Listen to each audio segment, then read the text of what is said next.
मेरी चाची हमेशा चाचा जी के पास सोने से डरती थीं। हर समय उनसे अलग सोने के लिए बहाने बनाती रहती थी। लेकिन मेरे चाचा जी जबरदस्ती उन्हें अपने पास ही सुलाते थे। मेरे चाचा जी मेरी चाची जी को कमरे में से ले जाते और दरवाज़ा बंद कर देते। फिर जब मेरी चाची बाहर आती हैं तो उनकी हालत खराब होती थी। उनसे ठीक से चला भी नहीं जाता था और वो लंगड़ा लंगड़ा कर चलती थीं। आखिर ऐसा क्या करते थे मेरे चाचा जी मेरी चाची के साथ? इसी बात को जानने के लिए एक दिन मैं उनके कमरे के बेड के नीचे छिप गई। जब मैंने अंदर का मंजर देखा तो मेरे होश उड़ गए। मेरे चाचा जी तो चाची जी के साथ। दोस्तों, मेरा नाम अंजू है। मैं अपने परिवार के साथ खुशहाल जीवन जी रही थी और मुझे पता ही नहीं था कि दुख की घड़ियाँ कैसी होती हैं। मैं अपने माँ पापा की इकलौती बेटी थी जो मेरी सभी ज़रूरत मानो एक चुटकी में पूरी हो जाती थी। पापा एक अच्छी जॉब करते थे जिसकी वजह से आज तक कभी भी पैसों की तंगी नहीं देखनी पड़ी। खैर, हमारी खुशियों को नज़र लगते टाइम नहीं लगा और एक दिन मेरे पापा इस दुनिया से हमें छोड़कर चले गए। मेरे चाचा ने मुझे और मेरी माँ को संभाला। फिर एक दिन मेरी माँ किसी काम के लिए मार्केट गई हुई थी, लेकिन उस दिन क्या हुआ भगवान ही जाने। मेरी माँ लौटकर घर नहीं आई और मैं बिन माँ बाप की बेसहारा इस दुनिया में बिल्कुल अकेली पड़ गई। मेरे चाचा ही एक सहारा बचे हुए थे जिन्होंने मुझे अपने पास रख लिया। मेरी माँ को चाचा जी ने हर एक जगह तलाश किया, लेकिन कहीं कोई फायदा नहीं हुआ। आखिर में थक हार कर हम लोगों ने इसे अपनी बुरी किस्मत समझकर स्वीकार कर लिया। खैर, अब होना ही क्या था। मैं भी बिल्कुल छोटी सी कम उम्र थी। दबाव में आकर चाचा ने शादी कर ली, सिर्फ यही सोचकर कि चाची मेरा ख्याल रख लेंगी और मुझे कभी भी कोई कमी महसूस नहीं होने देंगी। साथ ही इस घर को भी संभाल लेंगी। मुझे बिल्कुल भी अंदाजा नहीं था कि आखिर चाची क्या होती हैं, लेकिन मेरे मन में कहीं ना कहीं जो नई चाची को लेकर डर था वो बिल्कुल गलत था, क्योंकि मेरी चाची बहुत अच्छी थी और हर समय मेरा ख्याल रखती थी। मेरी छोटी बड़ी ज़रूरतों को पूरा करती थी। अक्सर उनमें मुझे मेरी माँ की ही झलक दिखाई देती थी। जिस तरह माँ मेरा हर समय ख्याल रखती, मेरे खाने पीने से लेकर कपड़े और पढ़ाई तक का सारा जिम्मा उठा रही थी, वैसे ही चाची ने भी मेरी सारी जिम्मेदारी उठा ली थी और जितना ही प्यार करती थी हमारे पूरे घर को, इस घर को संभाल लिया था कि कभी माँ की कमी महसूस ही नहीं होने दी। खैर, ऐसे दिन निकलते गए। अब कुछ दिनों बाद मुझे बहुत ही अजीब सा लगने लगा था। चाची हर समय मेरे साथ ही चिपकी रहती थी। जब कभी चाचा जी के कमरे में जाने की बात आती थी तो घबरा सी जाती थी। जब शाम को चाचा जी उन्हें कहते कि चलो कमरे में चलते हैं, तभी चाची मना कर देती और उनके साथ जाने से घबराने लगती। कभी कभार तो वो इस तरह बहाना भी बना देती कि अंजू की तबीयत खराब है, इसलिए मुझे यहीं उसके साथ रहने दीजिए। लेकिन मेरी तो तबीयत बिल्कुल ठीक होती थी। मुझे समझ नहीं आ रहा था कि चाची ऐसे बहाने क्यों बना रही हैं और वो चाचा जी के साथ उनके कमरे में जाने से इतना क्यों हिचकिचा रही हैं। आखिर बात क्या है? लेकिन मैं ज़्यादा ध्यान न देते हुए चाचा की बात को मान लेती और चाचा से कह देती कि हाँ चाचा जी, मेरी तबीयत कुछ ठीक नहीं है, इसलिए चाची जी मेरे पास ही सोना चाहती हैं ताकि रात में अगर मुझे किसी चीज़ की ज़रूरत हो तो मुझे लाकर दे दें। तभी चाचा कहते ठीक है, लेकिन चाचा जी कहाँ सोने वाले थे, वो कमरे के बाहर ही बैठे रहते। जब मुझे नींद आ जाती तो वो चाची को अपने साथ ले जाते और उसके बाद मुझे नहीं पता कि उनके साथ क्या होता था। जब मैं उठकर देखती और चाची जब कमरे से बाहर आती तो उनकी हालत खराब होती थी।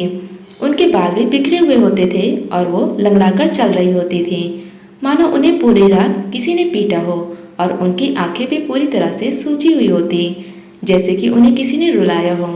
पीछे पीछे जब चाचा जी आते तो उनका भी व्यवहार बहुत ही अजीब होता था। वो इस तरह चाची के ऊपर रौब जमाते थे जिस तरह किसी नौकरानी पर जमाते हों। चाचा अपने छोटे बड़े काम को कहने के लिए वो प्यार से नहीं बल्कि नफरत से बोलते थे और ऊंची आवाज़ में चाची से हर समय बेरुखी से बात करते थे। मुझे यह बात बहुत ही अजीब लगने लगी थी।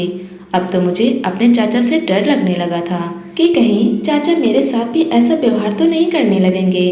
जब तक मेरी माँ जिंदा थी तब तक चाचा जी बहुत अच्छे इंसान थे, लेकिन जब से नई चाची आई हैं तब से चाचा जी का व्यवहार इस तरह बदल गया है कि सब कुछ समझ से बाहर हो चुका था।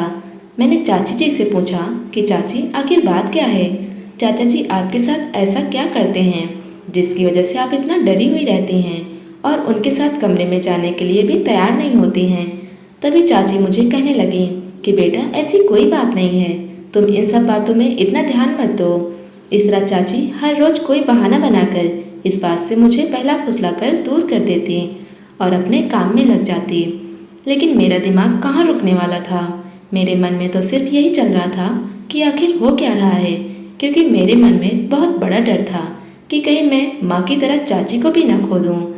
क्योंकि जब से चाची मेरी जिंदगी में आई हैं, उन्होंने मुझे माँ की कभी कोई कमी महसूस नहीं होने दी और हमेशा ही मेरी हर छोटी बड़ी ज़रूरत को दिल से पूरा किया था। इसलिए मुझे उनकी दिन रात फिक्र रहती थी। लेकिन अब तो चाची दिन ब दिन दुबली पतली होती जा रही थी। मुझे नहीं पता चल रहा था कि आखिर उनके मन में क्या है, आखिर क्या परेशानी है जो उन्हें खाए जा रही है।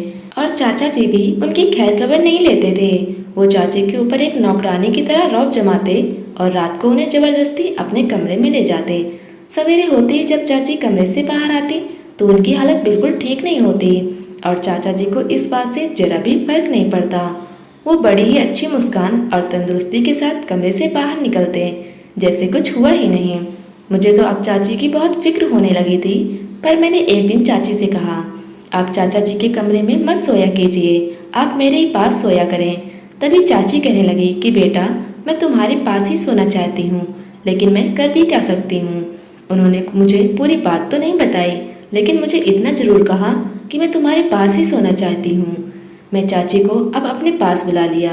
कुछ दिनों तक मैंने अपनी तबीयत खराब होने का बहाना बनाया, लेकिन यह बहाना ज़्यादा दिन कहाँ चलने वाला था।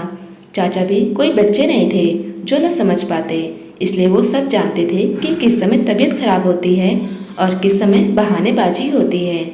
इसलिए वो चाची को मेरे सोते ही अपने पास बुला लेते थे। मैंने एक दिन सोचा क्यों ना मैं इन दोनों को कमरे में छिपकर देखूं कि आखिर होता क्या है। मैं यही सोचकर उनके कमरे में जाने का प्लान बना लिया, लेकिन मेरा प्लान कामयाब नहीं हो सका, क्योंकि अक्सर चाचा जी सोने से पहले मुझे कमरे में पूरी तरह से देखभाल करके जाते थे। फिर मुझे डर था कि अगर चाचा जी मुझे संभालने के लिए कमरे में आए और मैं वहाँ नहीं मिली तो सबके सामने सच आ जाएगा कि मैं उनके कमरे में छुपी हुई हूँ। इसलिए मैंने कमरे में जाने का प्लान कैंसिल कर दिया और सोचा कि खिड़की से जाकर मैं देखूंगी कि आखिर उनके साथ होता क्या है। रात को जैसे ही चाचा जी और चाची जी कमरे में चले गए तो मैं उनके कमरे की खिड़की के पास जाकर खड़ी हो गई। खिड़की हल्की सी खुली थी, जिस वजह से मैंने उसे थोड़ा सा और खोलकर देखने लगी। उसके बाद जो मैंने देखा उसे देखते ही मेरे पैरों तले से जमीन खिसक गई। मैंने देखा कि चाचा जी अपने घुटनों के बल जमीन पर बैठे हैं और चाची उनके गर्दन के ऊपर अपना पैर रखे हुए खड़ी हैं।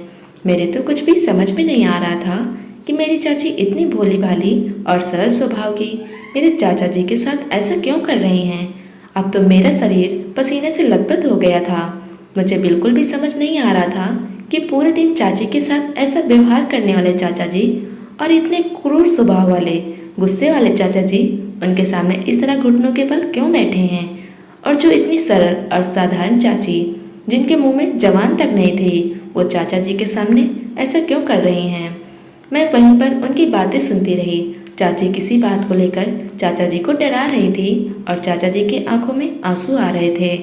मेरी तो हालत खराब हो रही थी कि आखिर यह हो क्या रहा है, और चाची का ऐसा रूप मैंने आज तक नहीं देखा था। तभी मैं अचानक देखती हूँ कोई आदमी पीछे के दरवाजे से अंदर आता है, जिसे मैंने पहले कभी नहीं देखा था। उसे अंदर आते देख मैं पूरी तरह से घबरा गई। मेरी बिल्कुल भी समझ नहीं आ रहा था कि आदमी कौन है और किस नियत से यहाँ आया था। अब तो मुझे और भी घबराहट होने लगी थी। तभी मुझसे रहा नहीं गया और मैं झट से कमरे के अंदर चली गई। मुझे वहाँ अचानक देखकर वो लोग घबरा गए। मेरी चाची मेरी तरफ आई और बोली कि बेटा तुम यहाँ सब खैर है ना। तभी मैं गुस्से से बोली कि झूठा नाटक बंद कीजिए, मैं आपको पहले खिड़की से देख चुकी हूँ। तभी वो कहने लगी अगर तुम्हें पता चल ही गया है तो आगे भी सुन लो। वो कहने लगी मैं एक चोर हूँ और कि जो आदमी खड़ा है ये मेरा पति है और हम लोगों को पहले फुसलाकर शिकार बनाते हैं। मैं पहले अमीर आदमी को देखकर उससे शादी करती हूँ, फिर हम दोनों लूटकर फरार हो जाते हैं। वो कहने लगी जब मुझे पता चला कि तुम्हारे बाप ने अपने छोटे भाई को अपना सारा कारोबार सौंप दिया है, जितना भी बैंक बैलेंस है सब तेरे चाचा संभालते हैं, तो मैंने इससे शादी करने का प्लान कर लिया। लेकिन इससे शादी करके पता चला कि तेरे बाप ने सारी जमीन जायदाद तुम्हारे नाम की है। तो मैं इसे डराने धमकाने लगी कि वह तुझे कुछ भी न बताए। मैं तुम्हारे सामने नाटक करने लगी। रोज सुबह जब कमरे से बाहर निकलती तो अपना हुलिया बिगाड़ लेती और आंखों में दवाई डालकर उन्हें सुझा लेती ताकि सबको लगे कि मैं रात भर सोई नहीं हूँ। मैंने उनसे पूछा कि इसमें इतना नाटक करने वाली क्या बात थी। तभी वो कहने लगी, मैं तुम्हारे सामने भोली बन के रहना चाहती थी ताकि तुम अपने नाम की सारी जायदाद मेरे नाम कर दो। और तुम्हारे चाचा जी को भी धमकी देने लगी कि अगर उसने तुम्हें कुछ भी बताया तो मैं तुम्हें जान से मार दूंगी। और उनसे बुरा बनने का नाटक करवाने लगी ताकि तुम्हारे मन में उनके लिए नफरत हो जाए। लेकिन तुम्हें पता नहीं कहाँ से यह सब ख्याल आ गया कि तुमने यहाँ आकर पूरा प्लान चौपट कर दिया।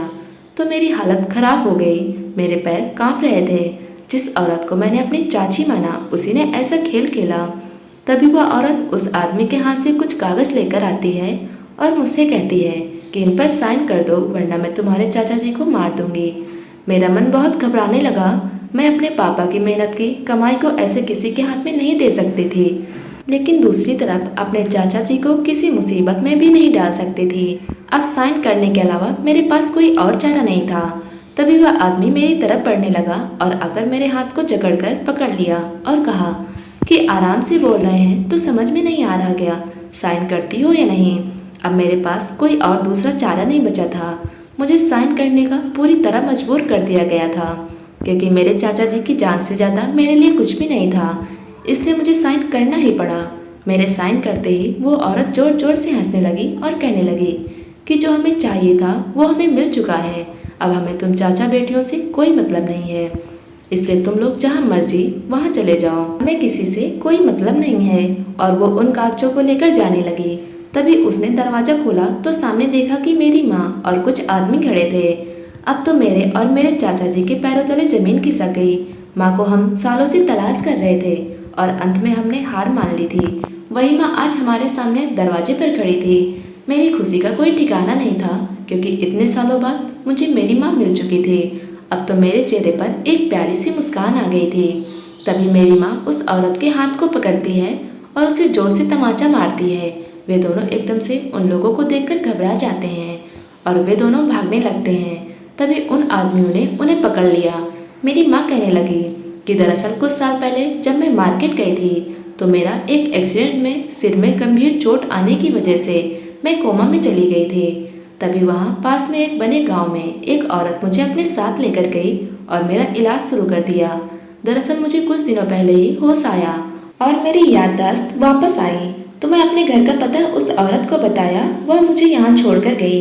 जब मैं तुम लोगों को सरप्राइज देने के लिए घर आई तो मैंने आप लोगों की जोर जोर की आवाज़ सुनी। जब मैं खिड़की से झाँक कर देखा तो वह औरत आप लोगों से ज़बरदस्ती साइन करवा रही थी। तभी मैं जल्दी से जाकर पड़ोसियों को बुला लाई और सब लोग यहाँ आकर खड़े हो गए। अब तो मैं और मेरे चाचा जी की खुशी का ठिकाना नहीं था क्योंकि आखिर में वो चोर पकड़े गए। हम लोगों ने पूरी तरह उम्मीद खो दी थी। ये लोग अब हमारी सारी मेहनत की कमाई लेकर जाने वाले थे। उन लोगों को पुलिस के हवाले कर दिया गया और मेरी माँ को पाकर मैं बहुत खुश थी। मेरे मन में अपनी माँ को पाकर इतनी खुशी थी कि मैं किसी को बता भी नहीं सकती थी। अब हम तीनों अपनी पहले की ज़िंदगी सुखपूर्वक जीने लगे, लेकिन मेरे मन में एक अफसोस भी था कि कोई कितना भी गिर सकता है पैसों के लिए। दोस्तों, उम्मीद करती हूँ आज की कहानी आपको पसंद आई होगी। अगर पसंद आई हो तो वीडियो को लाइक करें, चैनल पर नए हो तो चैनल को सब्सक्राइब कर लें। धन्यवाद दोस्तों।